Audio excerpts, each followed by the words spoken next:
Hey guys, this is Mark, and I'm here with, Joshua.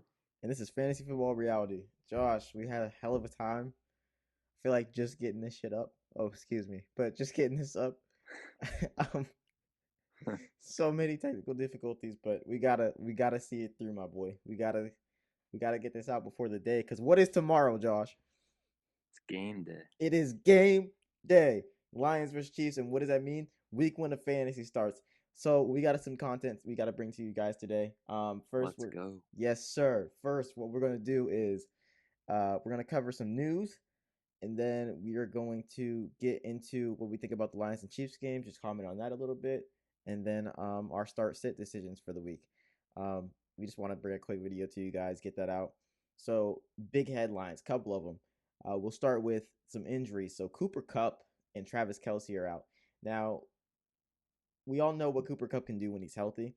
Um, when Cooper Kupp's healthy, he's pretty much, I mean, up there with Justin Jefferson in terms of production. So we're talking about wide receiver one overall, uh, scoring over 300 points in a fantasy year as a wide receiver, when he won a triple crown.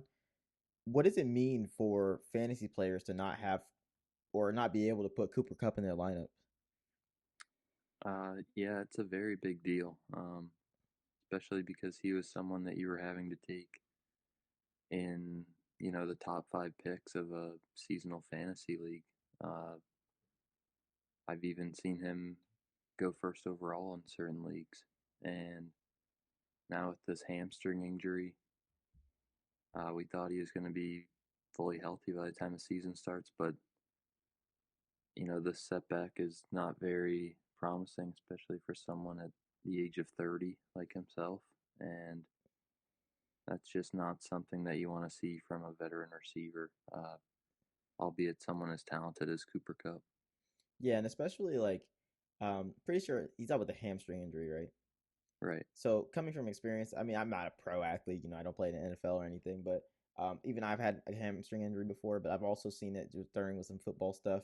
Other people have had hamstring injuries, and those tend to linger throughout the season. So even if he does Yes. come back healthy, it's like, how much of Cooper Cup are you really getting throughout the season? Are you getting the old Cooper Cup? Are you getting 70% of them? So Right. um, I mean, at this point, what do you do? Do you try to sell him? Do you hold him and hope for the best, or like what is the move when you roster Cooper Cup and because he might be going on IR at this point. He could. Um, I think you just hold him. And the difficult part about this is that, with most players like Travis Kelsey, who we'll get to, he has that promise of him being there during the championship, the playoff run for the fantasy playoffs. The Rams could very well shut it down long before that, especially if they're down Cooper Kupp. And, if Matthew Stafford re aggravates his injury, they essentially don't have anything to play for. And that's a little concerning because you don't have that promise of, well, he'll be healthy later on in the year when I need him. He might just be shut down completely. And do, if I did notice correctly, does is Cam Akers have an injury right now? No, he does not. Okay. So he's fully He threw a healthy. punch at Okay. a at an inter Okay. So squad scrimmage. yeah, that's what that was. Okay, that's what that had. Okay. So, but this begs the He's ready question to go. this begs the question with Cooper Cup being out, does Cam Akers get a boost in his production or a boost in his carry count? Because, now they have to kind of rely more on that running game, especially like you said, if they don't have Matthew Stafford because he re aggravates that injury, like I would imagine Cam Akers probably gets a little boost in carries. Yeah, I think it could be similar to what we saw at the end of the season last year, when Baker Mayfield was playing quarterback for the Rams. Cam Akers was a true bell cow, and he got the lion's share of the work. Like, it was, 20 carries a game, and I think that we could see that again. A lot of people are projecting this to be a bad thing for Cam Akers, but the Rams were able to push the ball downfield even with a backup quarterback and no Matthew Stafford. So I think Stetson Bennett, for example, could step right in and be competent enough to at least sustain some drives, and Cam Akers would be the guy. I mean, he is by far the second most talented offensive skill position player that the Rams have.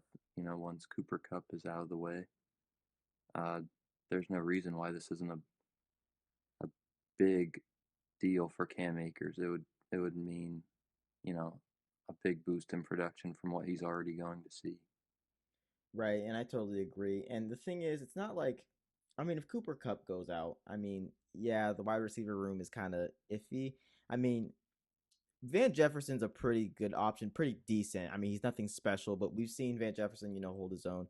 Puka Nakua is somebody that I'm actually very excited about this year for the Rams. So I feel like he could step into a wide receiver two role and produce. He got a lot of work at BYU, and I think that'll translate to the NFL.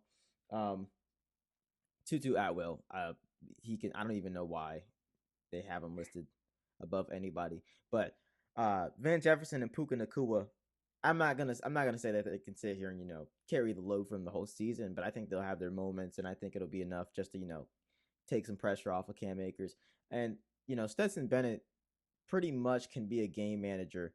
Yeah, Very smart quarterback, as we saw at Georgia. So I think he can step in and play like, I mean, Brock Purdy, did really well in his role and did really well for the 49ers. But I mean, he did a little more than game manage. He created on his own, but still, um, somebody who has somebody around, some people around him.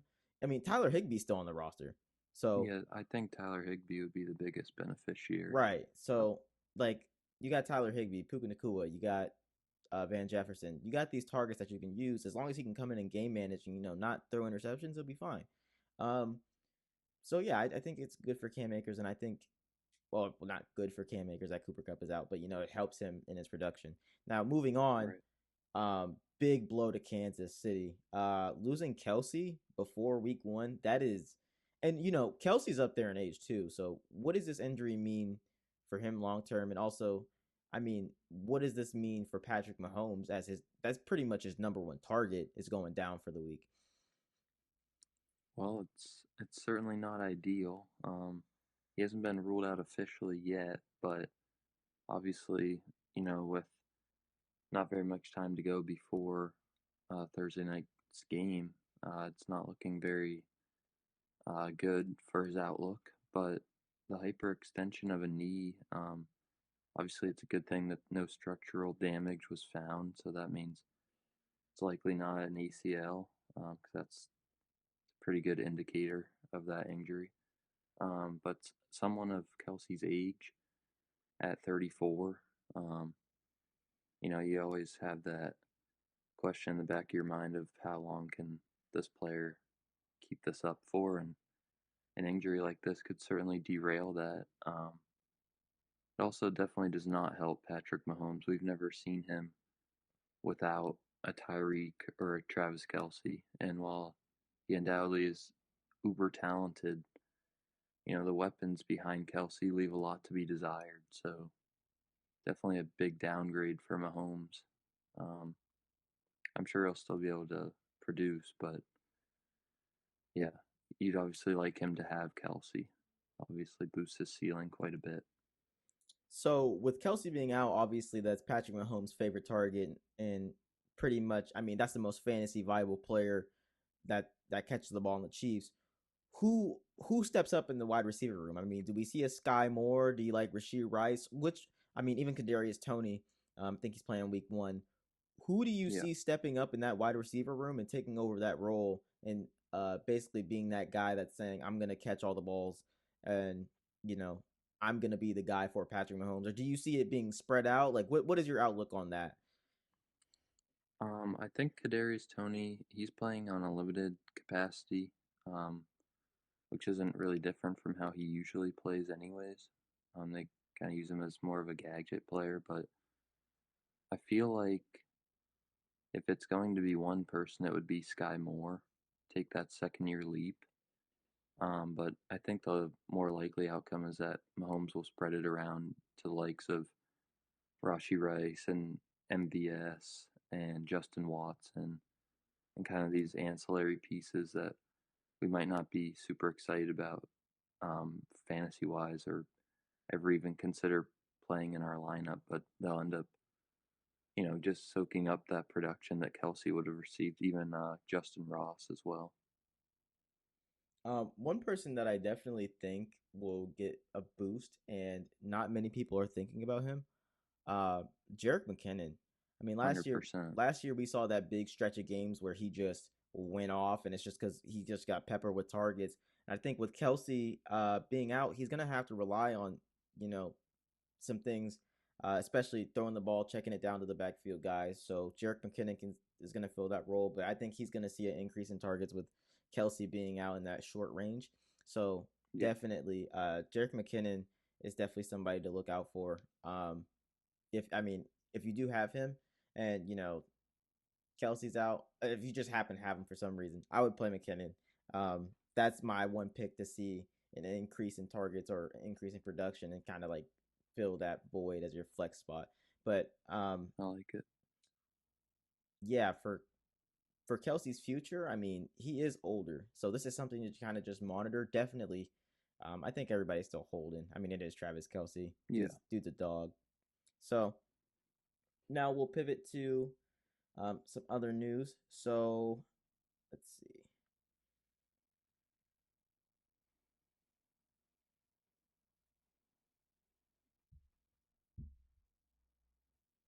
Okay, and also just some quick. We'll just go over these very quickly. Joey B back as the starter. Obviously, I mean, sorry, not starter. He's being coming back. He was out for a little bit, but now he's gonna be. They're saying he's ready for week one. Any thoughts on that? No wheels up for Jamar Chase, T. Higgins, um, Tyler Boyd, Irv Smith. I think obviously it just helps all the skill position players. Yeah, for sure. And shout out Joey B. Always good to see him back. Um, Yeah. Jordan Addison listed. Okay, so I hate unofficial depth charts and like preseason stuff because I feel like it's always fluff and like you got to take it with a grain of salt. But Jordan Addison actually got listed as wide receiver 3, um, behind KJ Osborne and Justin Jefferson. What do you think? Do you think that's true? Like, do you think that's we should take that with a grain of salt? Like, what are your thoughts on that? Yeah, I don't care about that at all. Um, NFL teams are always trying to make those rookies, um, earn their way up the depth chart, but you don't spend that type of capital on a player and he doesn't get an opportunity to be who they drafted him to be. Like obviously he was drafted to be the two to Jefferson's one, and he is far superior in his talent as opposed to KJ Osborne. He will be Leaps the and wide bounds receiver better. two. Leaps and bounds. It's not even Yeah, close. he will be the wide receiver two, regardless of whatever slot they want to put him on the depth chart. Couple backfield stuff. Eagles listing all 4 running backs as starters, and looks like Colts have a committee going on. They listed co-starters, um, with Evan. I'm sorry, with Jonathan Taylor on the pup. So, um, I think with the Eagles situation, I have no. I mean, we have no idea which one is going to be the most fantasy viable. Um, might be a hot take, but I think Swift is out of that conversation. I mean, this is the one dude who's brought in to basically do the pass catching. Rashad Penny is going to be the one to do the in between the tackles and probably the goal line, but I don't see, just Jalen Hurts doesn't really check down the ball. So where does DeAndre Swift fit in? I really don't know how this is going to play out, but I do know that I feel quite confident that DeAndre Swift is not the answer. Um, Obviously, him and Rashad Penny have not exactly been models of health, Right. and so I don't have very much confidence in either of them. However, I do have a lot of confidence in Kenneth Gainwell, who the coaching staff loves. He's entering his third year with the team, and he's the back that they leaned on in the Super Bowl, not Miles Sanders. Right. And I just, I really think that if someone is to break out as the back to have, it will be Gainwell.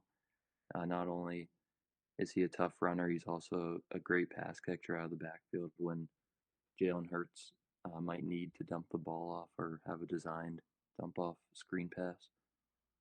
He's very versatile, and he's also the third highest ADP out of the four, um, only going ahead of Boston Scott. Yeah. So he's a great draft value.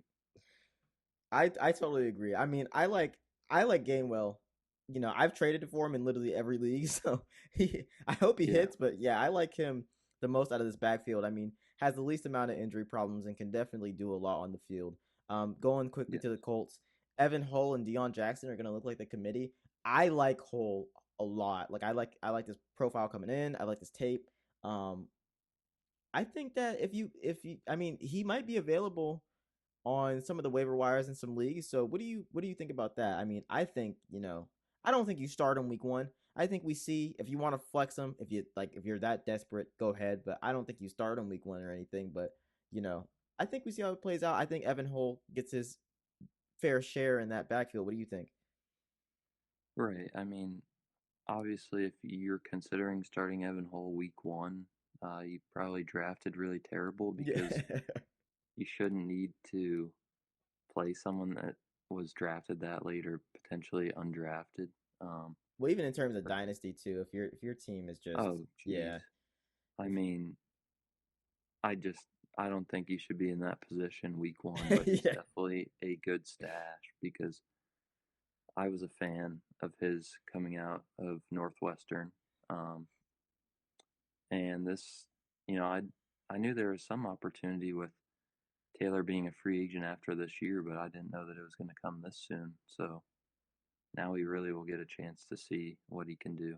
And he could probably work his way into being a flex consideration at some point this season. Yeah, I totally agree. So now let's get into our set starts for the week. So obviously we both have our list. I'm gonna change my QB answer because Okay. there was some news that came out that he will Yeah. not be playing. Um, so for my QB answer, I will go ahead and say Kirk Cousins. Um, Okay. I mean, he has Justin Jefferson. They added Jordan Addison. Still has T.J. Hawkinson. I mean, obviously he doesn't have Dalvin Cook in the backfield anymore, but you know, I just don't think Kirk Cousins gets his like dues. He's a top 10 quarterback and to me in real life and in fantasy. Um I don't think you can go wrong with starting him week 1 at all. I mean, like I said, he has the weapons to succeed. Um and they play the Buccaneers, so you know, there might be a little bit of a tough challenge, but I think for sure Kirk Cousins can get the job done for you. Um I don't really have much more to say about that, but I mean, I think it's just a no brainer, honestly, and I think, in my opinion, Kirk Cousins just gets disrespected way too much. Like Yeah. people don't like the draft, and people say, you know, oh, I'm scared of Kirk Cousins. Like for this year, I don't understand what the problem is with drafting Kirk Cousins, and he can be your QB1. You know, he's going in ADP. Looks like the QB 14 around that range. QB 14, 15. So I mean, that's a value deal. QB 14, 15 for a QB1. So yeah, I think you start Kirk Cousins this week. I like it. Okay, Josh. So who do you have Um, for your quarterback this week? yeah. So my quarterback is Detroit Lions Jared Goff, and they are playing Kansas City on Thursday night. I think that this matchup has the potential to be, you know, either very high scoring, uh, kind of a dueling shootout, or it could be a defensive game. But I think Goff still provides fantasy value either way. Um, with new additions like Jameer Gibbs and David Montgomery in the backfield, both great pass catchers. Rookie Sam Laporta at tight end. You can't forget about that dog in the slot, Amon-Ra St. Brown. Yes, sir. I think Jared Goff could really carve out a nice fantasy week uh, versus the Chiefs to start the season. Yeah, I And totally agree. super underrated, just like Kirk Cousins. Yeah, I mean, top 10 quarterback. The man is throwing to. I mean, they just drafted Sam Laporta. Jahmyr Gibbs is. I feel like it's going to be a monster in that pass game for him. I mean, just being able to. And Jared Goff isn't really a mobile quarterback, so he's going to rack up those passing yards, rack up those passing attempts, and that's going to lead to more fantasy points. We haven't even mentioned Amon-Ra St. Right. Brown yet, so Yeah. plenty of targets to go around, and I think Jared Goff gets the job done for you week one. Um, First running back up for starting. Um, if you got to flex somebody, I'll say Antonio Gibson. I mean, they play Arizona, so nothing too crazy. But also, I think Antonio Gibson scores the most out of the whole backfield this whole year. Um, he, to me, is the best talent in the backfield. Can catch the ball, not a bad runner. Let's hope he just cleaned up that fumbling problem. But I mean that's expected for your first couple of years coming in as he was a wide receiver in college, so Right. you got drafted as a wide receiver, but you're playing running back. Um, Obviously there's going to be some trouble there, but new head coaching staff. So let's hope that they like Gibson this year. Um, and I mean, I think if you want to flex somebody and you need a good flex option, Antonio Gibson is your guy for the week. Yeah, I like the addition of Eric Bieniemy as the offensive coordinator. I think he could use Gibson very effectively. Brian Robinson can be that grinder, and Gibson can be the one getting all the touches that you want. Right. Um, so my running back is someone we've already touched on, Mr. Cam Akers from the Los Angeles Rams, Okay. and this was honestly even prior to the Cooper Kupp injury. That only affirms what I already believe, that Cam Akers is a stud. He really just overcame all of the odds last season, from being someone who was going to be cut from the team or potentially traded from the team to becoming their bell cow running back and someone they could rely on by the end of the year. And I think that just picks right back up where he left off. And they play the Seahawks, who he carved up at the end of last season. Yes, sir. And I just really see no reason why he can't have another big day. And you should feel comfortable starting him as, an RB2 or even a flex, depending on how you built your running back room. And wheels up for Cam Akers. Uh, Bounce back season incoming. Yeah, totally. I definitely hope so. So yeah, Cam Akers is one hell of a talent, and especially when he's healthy.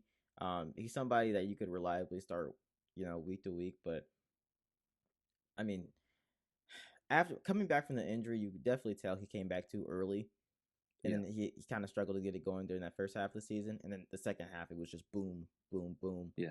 But yeah, hopefully he can just pick up where he left off. Um, Next for my start wide receivers, to me, I'm gonna just this is more than one, but the whole Saints wide receiving core. I mean, I think Rashid Shaheed carved out a pretty good role for himself last year. I mean, Michael Thomas was out, so we'll wait to see how that goes. But they play Tennessee. I don't expect them to give the Saints too much problems. Derek Carr is suspect, but I mean, we'll see how he does with this group. Um, Michael Thomas is healthy. They're saying this is the best he's ever looked, but I mean, they say that every year. But I mean, even during his first couple weeks last year when he played, I mean, first game, 5 receptions for 57 yards, two tutties. Second game, 6 receptions, 65 yards, one touchdown. So, I mean, he can still go. I think you can get some good fantasy viability out of him. Chris Olave is Chris Olave. We don't even need to talk about him. Um, Dude's going way, way too late in drafts. I mean, I got him in the fourth round of my draft the other day, and I don't know why. I don't know if people aren't seeing the talent yet, and also he's gonna take that. Hopefully, it takes that second year leap and becomes even better. But man, I mean, he was amazing last year. So That's just ridiculous. yeah, he is a steal. If you have Chris Olave, definitely start him. And if you need to flex somebody, I would say Rashid Shaheed too. I mean, I think they can carve up enough targets for all of them, and I think all of them have carved out their own roles and will be good this week. So for my wide receiver selection, I chose Chris Godwin from the Tampa Bay Buccaneers. Um, they play the Minnesota Vikings, who do not have a very good secondary. And Russell Gage is out for the season. Mike Evans is in the midst of trade rumors. Chris Godwin is fully healthy in his second year removed from a torn ACL. Um, and he flat out got the job done last year. It wasn't always pretty, but he volumed his way to a lot of productive weeks, and he was a very reliable flex play. I think you can even slot him in as a wide receiver too, depending on how you built your team. And Baker Mayfield has consistently shown rapport with him this offseason as his favorite target. And Godwin just gets it done anyway. He can win deep, like he did back when Jameis Winston was his quarterback and he was the wide receiver 3 in 2019. Um, he can also play in the slot and get underneath intermediate targets, or he can win on the outside. He can really do it all, and I think Baker Mayfield is going to be rejuvenated in this Tampa offense, and just feel free to sling it, and CG will be his guy. I feel very confident in saying that. Yeah, and he's definitely being overlooked this year. I mean, Chris Godwin is somebody that you know everyone should be looking at. Has a real possibility to be the Bucks wide receiver one and have a really good season. Yeah, I'm completely with you on that one. So tight end position coming up. My start for this week, and I don't know why I even have to talk about this. I feel like it's really dumb. Um, is Jake Ferguson. I mean, when we saw Dalton Schultz when he was on the Cowboys, the dude was getting games where he had 10 targets. So, like, the Cowboys like to pepper those tight ends. And it's been reported all throughout camp, and I take camp stuff with a grain of salt, but I mean, it's been reported that, Jake Ferguson and Dak Prescott have pretty good chemistry together and that he looked for Jake Ferguson quite often. And I think like they play the Giants, so they're gonna have to play their A game this week.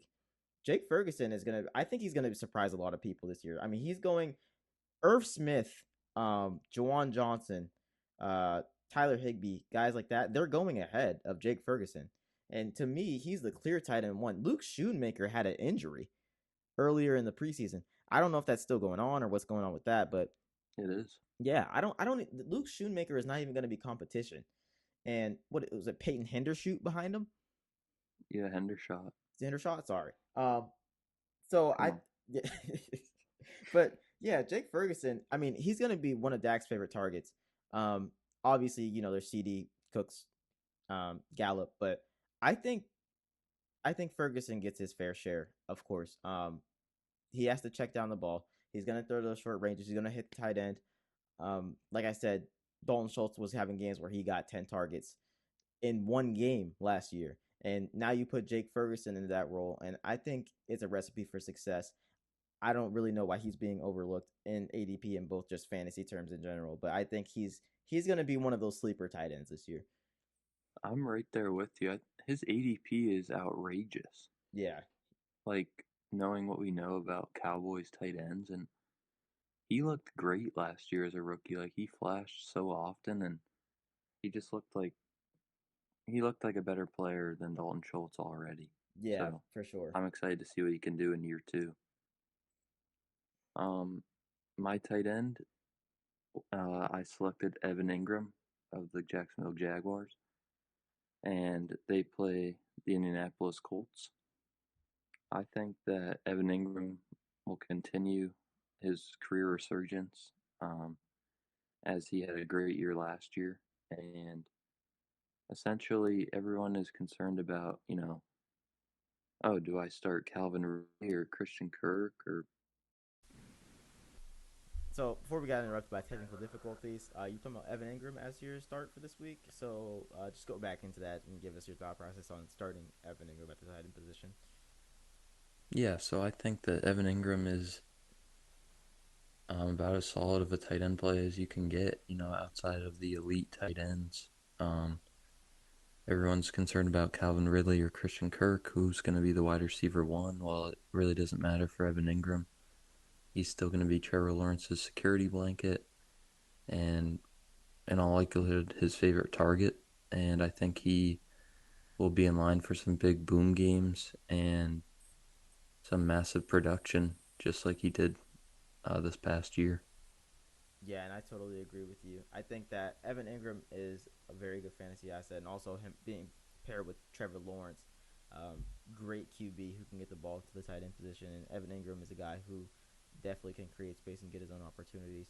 Um, so another start option for this week. I think it's a long shot, and things have to go right. But I think personally, Puka Nakua is a start for this week, especially with Cooper Cup being out, and that reinforces that. I think he can command targets away from Van Jefferson enough to be fantasy viable, at least for a flex option. You definitely don't want to put him as like your wide receiver one or anything like that. But like to say that BYU, like his profile coming in, I think he's just going to be a sleeper this year. So I say start Puka Nakua for week one. And my flex player that I brought up was wide receiver for the Seattle Seahawks, Tyler Lockett. Um, he's just Mr. Dependable year in and year out. And I feel like they're playing the Rams, very depleted defense. And Geno Smith and the Seahawks are just going to pick right back up where they left off. Tyler Lockett will get his, and he is such a value at his current ADP. He's going, in that wide receiver like 25 to 30 range, and it's really almost egregious how low he is given his fantasy finishes recently. Um, a high upside, but solid floor play at the same time. I think guys like that, like the Tyler Lockett's, the Brandon Cooks, the guys who basically, or Terry McLaurin, you can add in there too. The guys who aren't flashy, aren't sexy players, but you know what you're getting from them each and every week.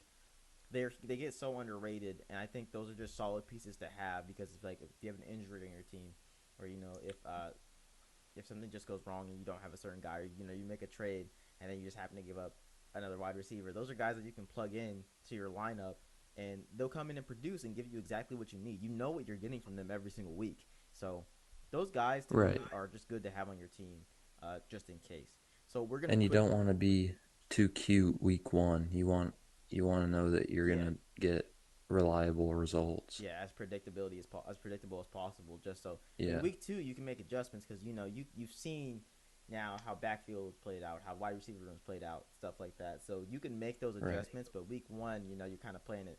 To, at least we play it safe week one, just to we want to walk away with a win before Right. we get all the information from the other guys.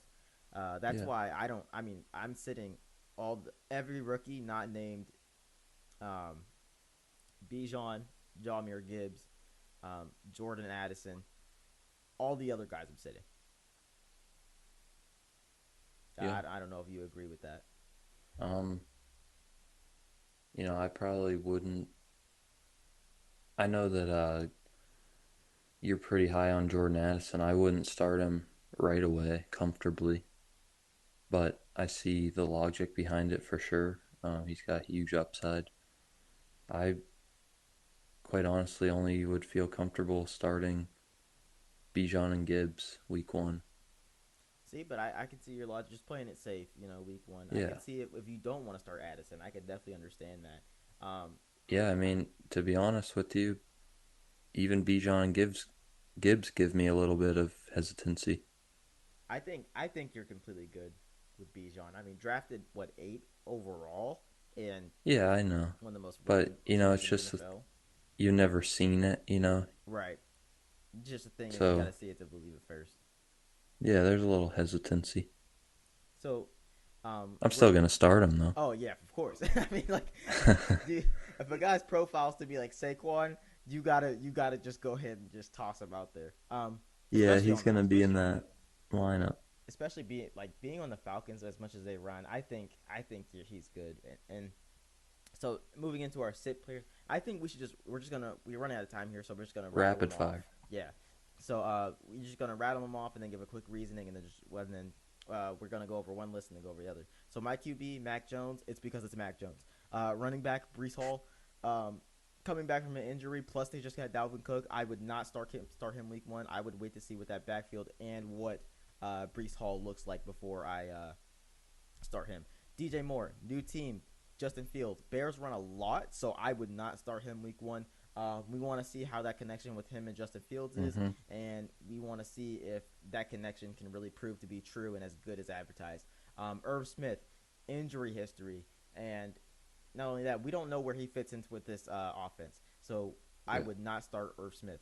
Mike Williams, the most inconsistent player in fantasy football. Do not start him week one. Matter of fact, if you have Mike Williams right now, trade him away.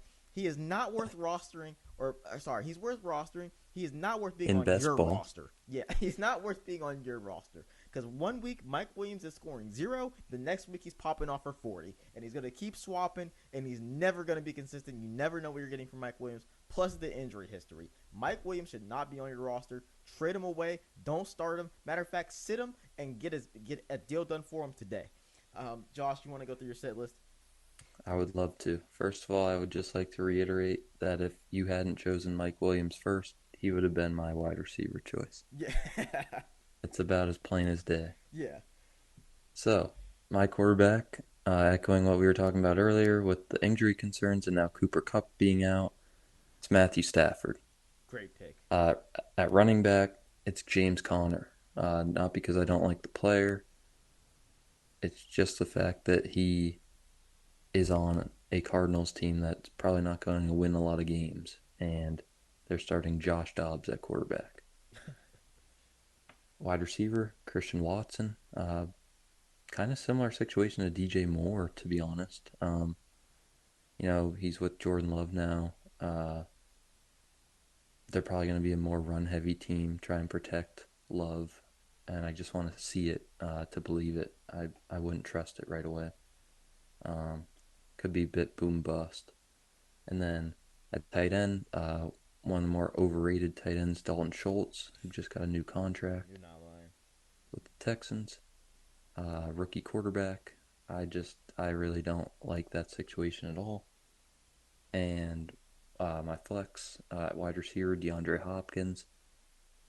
I really just don't like the situation, and I question whether or not he's going to be able to continue his production at his advanced age and in an offense that's pretty putrid and run heavy. So Run heavy I with no just, I, line.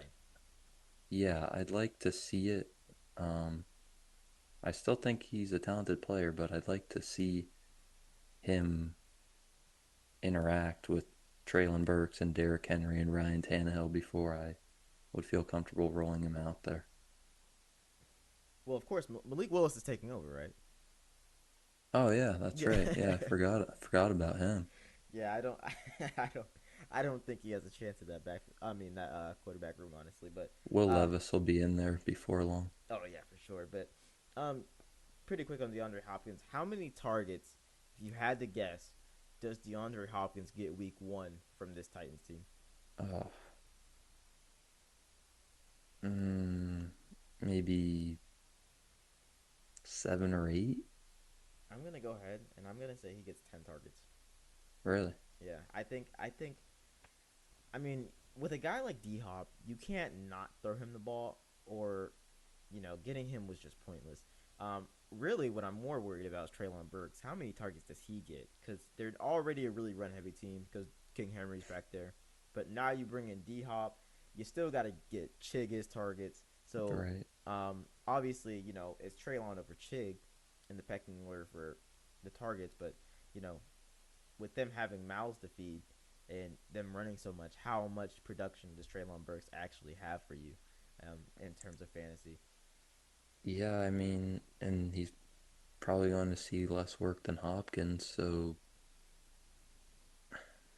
I don't know, like 6 targets? Yeah, I think it's 5 or 6 is pretty fair. Yeah, It's just he's gonna need to take such a leap from year one and yeah. to overcome that D Hop. I mean, barring injury or anything like that, he is definitely second in the pecking order. So we'll see for him. Um, so that's pretty much all we have today. Went through everything, went through start set decisions. Soon we'll have a video out on the rest of the games this week, and hopefully we'll be bringing more content to you guys soon. Josh, do you have anything to add for this week? No, good luck with all of your week one matchups. I'm super pumped for football to be back, and Football is we're back, baby. fantasy. Yeah, we are fantasy football reality, trying to make the game of fantasy clear to you and trying to bring the reality of the game to you. And we're signing off. We'll see you later. Peace.